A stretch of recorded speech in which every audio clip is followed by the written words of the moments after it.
નમસ્કાર દર્શક મિત્રો, સુરત ફર્સ્ટ ન્યૂઝમાં હું મેઘા અગ્રવાલ આપનું હાર્દિક સ્વાગત કરું છું। આપ જોઈ રહ્યા છો સુરત ફર્સ્ટ ન્યૂઝ।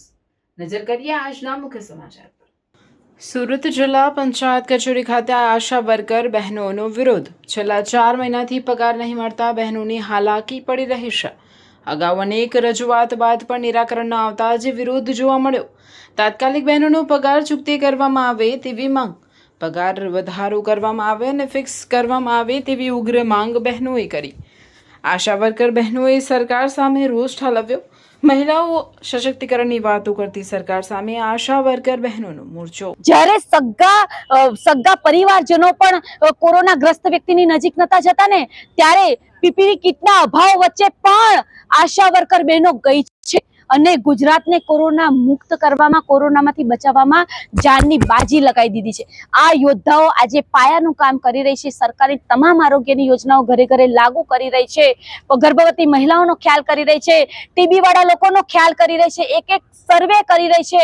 તમામ માહિતી એકત્રિત કરી રહી છે। સરકારને અગત્યના ડેટા પ્રોવાઈડ કરી રહી છે અને યોજનાઓનો લાભ અપાઈ રહી છે। પરંતુ 4 મહિનાથી દુઃખ સાથે કહેવું પડશે પગાર નથી મળ્યો। આ શરમજનક કહેવાય। ક્યારે આપણે કોઈ નેતાઓ કે કોઈ ધારાસભ્યને આપણે આવી રીતે જોયા છે કોઈ જગ્યાએ આંદોલન કરતા કે નારા બોલતા કે અમને 4 મહિનાનો પગાર ચૂકવો?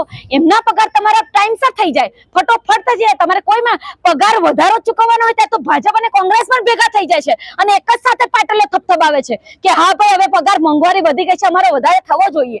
અને આ ગરીબ બહેનોને તમે મામૂલી ઇન્સેન્ટિવ પણ ચૂકવી નથી શકતા। શરમ આવી જોઈએ।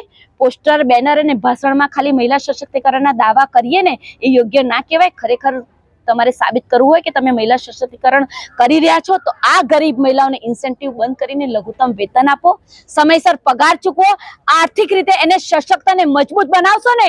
જો આશા વર્કરને આ ગરીબ મહિલાઓ, SC, ST, OBC, માઇનોરિટી સમાજની, આ બહુજન સમાજની મહિલાઓ જો આર્થિક રીતે સશક્ત થશે ને તો એમનો પરિવાર આગળ આવશે। પરિવાર મજબૂત થશે તો સમાજ મજબૂત થશે ને સાહેબ, સમાજ મજબૂત થશે ને તો ગુજરાત મજબૂત થશે ને ગુજરાત મજબૂત થશે તો આ દેશ મજબૂત થશે। તો દેશને મજબૂત કરવો હશે, આગળ લાવવો હશે તો મહિલાઓને સશક્ત કરવી પડશે। અને સાહેબ, શોષણ કરવાથી દેશ ક્યારેય આગળ નથી આવવાનો। લઘુત્તમ વેતન, કાળઝાળ કમરતોડ મોંઘવારીની અંદર આજે 25,000 પગાર હોય ને ત્યારે માણસ 2 ટાઈમના રોટલા ખાઈ શકે અને 2,000 નું ઇન્સેન્ટિવ, 2,000 બોલતા પણ શરમ આવે છે। 2,000 નું આવે શું? અઠવાડિયાની શાકભાજી પણ થેલામાં નહીં દેખાય 1,000 રૂપિયાની, બાટલો પણ નથી આવતો 1,000 રૂપિયાનો। ત્યારે સરકાર પાસે અમારી માંગ છે કે ઇન્સેન્ટિવ પ્રથા બંધ કરે, લઘુત્તમ વેતન આપે। જેટલી પણ કામગીરી સરકાર કરાવી રહી છે, કામગીરી કરવામાં વાંધો નથી। આશા વર્કર એ યોદ્ધા છે અને એ સૈનિક છે।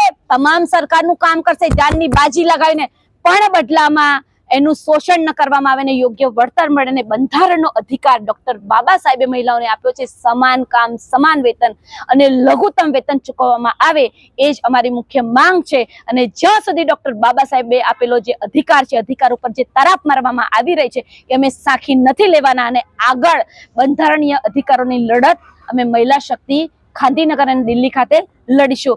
ઇન્કલાબ!